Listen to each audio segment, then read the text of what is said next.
Hey, it's Sam. I'm making this video to talk about Mars and his entrance into Virgo. Mars went into Virgo a couple days ago around June 22nd, June 21st, 2012, and he had been in Leo since November 1st, 2011. So this is a long time for Mars to be in one sign. In fact, I've never seen Mars in a sign that long, more than 8 months. And so this is something to really reflect upon, how your life has been during that time, since Mars had been in the same sign for so long. Think about what you had been going through relative to things that have to do with what you're fighting for, what you're who you're fighting with, who you're fighting against, what you've destroyed, what you've purified, what you've ended. Think about early November of 2011, like right before that, what was going on and what changed at that time, and see the battles that you fought and how you're at this point in your life now as a result. Is anything resonating with you? Well, it should be, because it was a big time for us to really assert our clarity and individuality.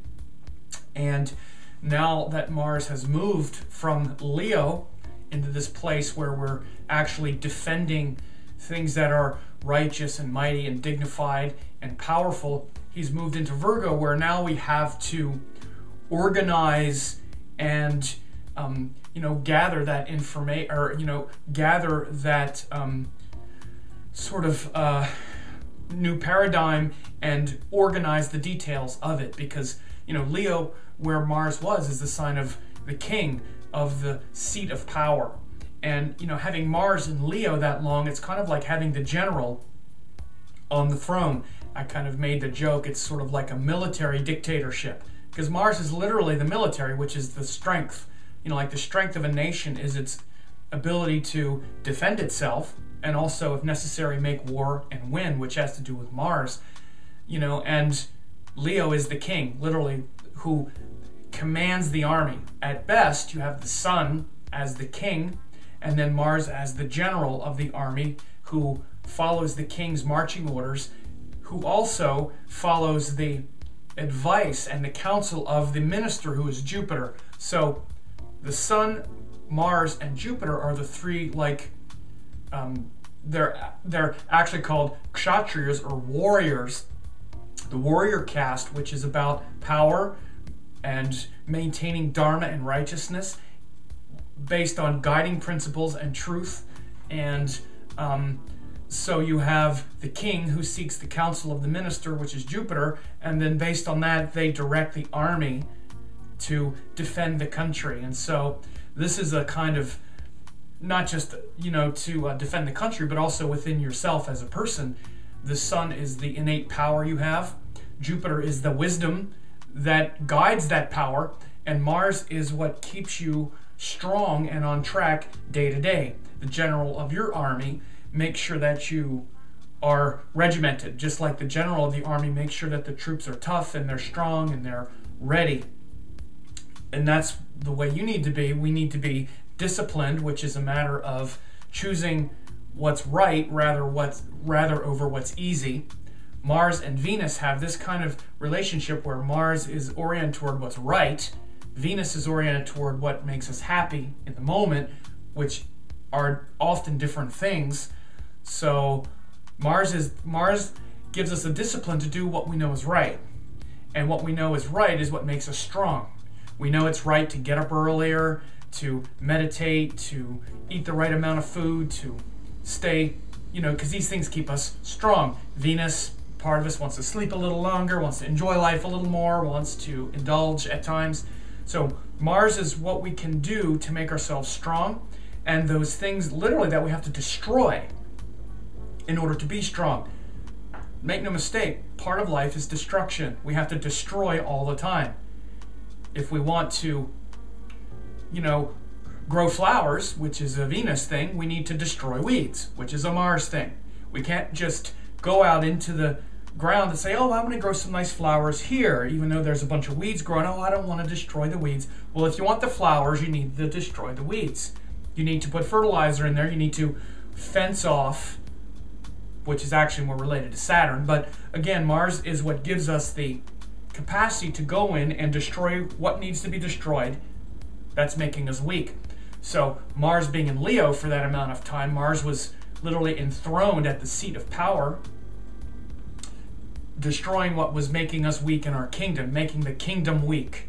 So since November of last year up until Wednesday, Thursday of this past week, I had it as June 22nd before.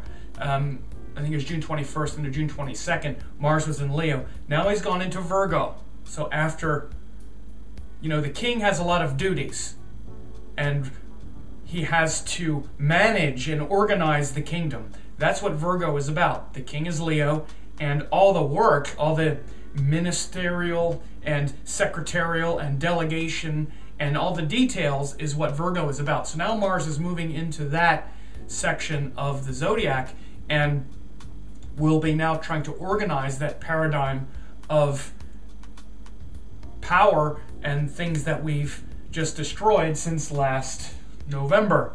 And so, Mercury is the ruler of Virgo. It's an earth sign. It's about taking that power and then organizing and putting everything where it belongs.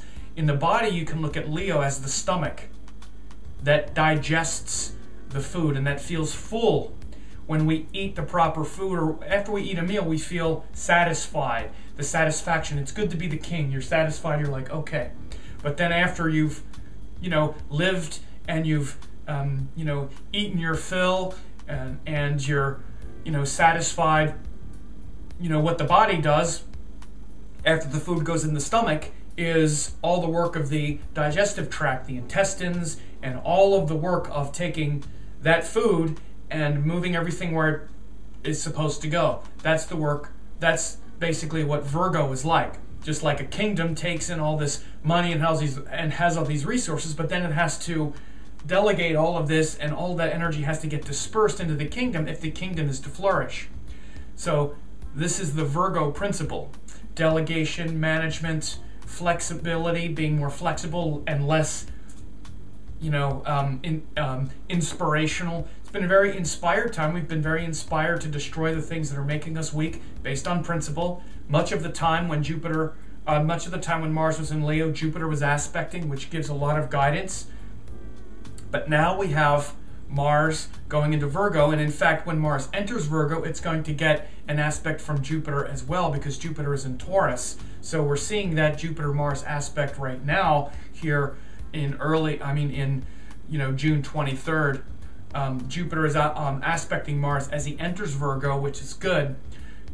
But we have to make this transition now and managing and organizing the details of this new paradigm. So I'm going to now talk about each of the 12 signs, and those who are members of my website will get to hear that. And if you want to hear about how this change, this big shift from Leo to Virgo is going to affect your sign, just go ahead and sign up for the 14-day trial, only $1, and you'll get to hear me describe how this is going to affect your sign. And you'll also get the numerous videos and offerings that I give my members each month. 4 videos per week, new moon and full moon forecast, 2-hour classes per month, all kinds of stuff. You can click the link here to see what the members get, but you can start with just a trial, just for $1 to sign up, and you can hear how this is going to affect your sign.